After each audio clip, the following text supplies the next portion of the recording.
ఇప్పుడు మెదక్ నుంచి MP candidates announce చేసింది మూడు పార్టీ వాళ్ళు. మన బీజేపీ నుంచి రఘునందన్ రావు, కాంగ్రెస్ నుంచి నీలం మధు, బీఆర్ఎస్ నుంచి మన వెంకటరామరెడ్డి. వీళ్ళల్లో ఎవరికి ఛాన్స్ ఉందంటావు?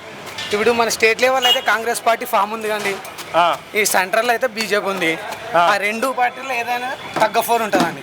నీ క్యాండిడేట్ వైజ్ ఏమన్నా తెలుసా? నీ ఇప్పుడు నీలం మధు ఎట్లాంటి క్యాండిడేట్, అదేమన్నా ఐడియా ఉందా? నీలం మధు మంచి క్యాండిడేటే, కాకపోతే బై ఛాన్స్ మొన్న 2-3 పార్టీల్లో ఫార్వర్డ్ అయింది కదా, దానివల్ల కొంచెం ఏమన్నా ఎఫెక్ట్ అవ్వచ్చు.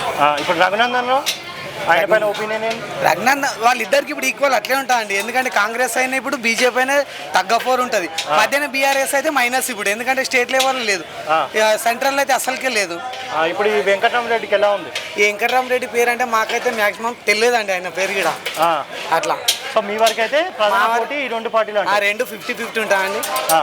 కాకపోతే కొంచెం టికెట్ పరంగా ఆలోచిస్తే ముందే చేస్తే మధుకు ఛాన్స్ ఉంటుంది. సెంట్రల్ లెవెల్లో ఎవరంటావు, మోడీయా రాహులా? 100% మోడీ వస్తాడండి, 100% అది. ఎందుకంటే సీట్స్ వస్తాయి, కాకపోతే మోడీ. ఎందుకంటే మన తెలంగాణ పరంగా లాస్ట్ ఇయర్లో 2-3 వచ్చినాయి, ఇప్పుడు ఇంకో 2 పెరగవచ్చు అంతే. కాకపోతే ఫామ్ అయ్యే మటుకు మోడీ. మరి ఇప్పుడు రాహుల్ జనాల్లో తిరిగిండు, దానివల్ల సీట్స్ ఎక్కువ సంపాదించుకోగలుగుతారు అంతే, కానీ గెలిచే అంత అది లేదంట. కష్టం అండి. మనం చూసుకున్నట్టయితే మెదక్ కాన్స్టిట్యున్సీ ఎంపీ క్యాండిడేట్స్ని మూడు పార్టీ వాళ్ళు అనౌన్స్ చేశారు. బీజేపీ నుంచి రఘునందన్ రావు, కాంగ్రెస్ నుంచి నీలం మధు, బీఆర్ఎస్ నుంచి వెంకటరామరెడ్డి. వీళ్ళల్లో ఎవరికి ఛాన్స్ ఉందంటే నువ్వు? ఇక ఛాన్స్ అంటే తెలియదు సార్ మాకు, మేమైతే బీఆర్ఎస్కు చేస్తాం. బీఆర్ఎస్కి? మరి ఎందుకని బీఆర్ఎస్? ఇప్పుడు బీఆర్ఎస్ లేదు కదా. పనులు చేసిండు కదా సార్ మాకు ఇప్పటిదాకా, మంచిగా పనులు చేసిండు. పనులు బాగానే జరిగినాయి మీ సైడ్ అప్పుడు? మరి మంచిగా జరిగింది.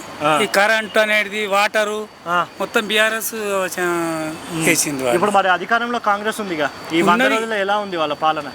ఇప్పటిదాకా అయితే ఏం లేదు. అంటే మరి వాళ్ళకి ఛాన్స్ ఇస్తే మరి వాళ్ళు కూడా డెవలప్మెంట్ చేసి చూపిస్తాము అది ఇది అంటున్నారు కదా. ఏమో మేమైతే తొలతరసంది బీఆర్ఎస్కి చేస్తున్నాం సార్. బీజేపీ మరి రఘునందన్ రావు గురించి, ఆయన గురించి ఏమైనా తెలుసా? తెలియదు మాకు, తెలియదు సార్. బీజేపీకి ఏమైనా ఛాన్స్ ఉందంటావా? మరి ఎంపీ క్యాండిడేట్స్ అనౌన్స్ చేశారు కాన్స్టిట్యున్సీ నుంచి. సో బీజేపీ నుంచి రఘునందన్ రావు, బీఆర్ఎస్ నుంచి వెంకటరామరెడ్డి, కాంగ్రెస్ నుంచి నీలం మధు. వీళ్ళలో ఎవరికి ఛాన్స్ ఉంది? వెంకటరామరెడ్డి బీఆర్ఎస్ నుంచి. ఎందుకు వెంకటరామరెడ్డి? ఇప్పుడైతే మేము ఆటో డ్రైవర్లం అయితే కాంగ్రెస్కి ముందు చేసినాం కానీ మాకైతే ఏం లేదు. ఓకే, ఏముంది మొత్తం అంతా ఇప్పుడు పొద్దున్న నుంచి మాకు గిరాకీ లేదు, ఏం లేదు, ఫ్రీ బస్ పెట్టిండు, మొత్తం అంతా పోయింది.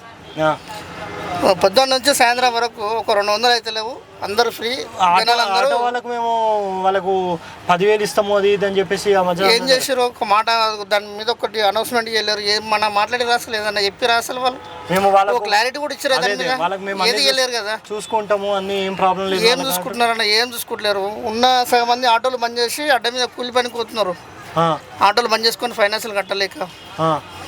వాళ్ళకి చేసింది అయితే మాకు చాలు. బీఆర్ఎస్కి ఇక్కడికి అన్న మొత్తం అంతా ఖాళీ అయిపోయింది, బండ్లు అమ్ముకొని ఫైనాన్షియల్ కట్టలేక బండ్లు ఫైనాన్షియల్ గిడిసెట్టేసి అడ్డ మీద కూలి పని కూతున్నారు. సో నువ్వైతే కంపల్సరీగా బీఆర్ఎస్ రావాలని కోరుకుంటున్నాం. ఇప్పుడు మెదక్ నుంచి ఎంపీ క్యాండిడేట్స్ అనౌన్స్ చేశారు మూడు పార్టీ వాళ్ళు. బీజేపీ నుంచి రఘునందన్ రావు, కాంగ్రెస్ నుంచి నీలం మధు, తర్వాత బీఆర్ఎస్ నుంచి వెంకటరామరెడ్డి. వీళ్ళలో ఎవరికి అవకాశాలు ఉన్నాయంట? నీలం మధు సార్ ఎక్కువ మాకు తెలిసిన బట్టి నీలం మధు అంటే తను ఎట్లా, తన పర్ఫార్మెన్స్ బాగుంటుందా? వ్యక్తిగతంగా మంచివాడు సార్, వ్యక్తిగతంగా మంచి పర్సన్, వ్యక్తిగతంగా మంచివాడు, యాక్టివ్గా పనులు చేస్తాడా? మరి పనులు చేస్తాడు, కొత్త వచ్చింది ఇప్పుడు, కొత్త వస్తున్నాడు ఇప్పుడు. అంటే ఇప్పుడు ఆయన వస్తేనైతే చేస్తాడని అనిపిస్తుందని నమ్మకం వస్తాడు, నమ్మకం చేస్తాడు, నమ్మకం. ఇప్పుడు ఈ రెండు పార్టీలతో పోలిస్తే నీ సపోర్ట్ ఎవరికి ఉంటుంది మరి? కాంగ్రెస్ అయినా? నీలం మధుకే. నీలం మధుకే.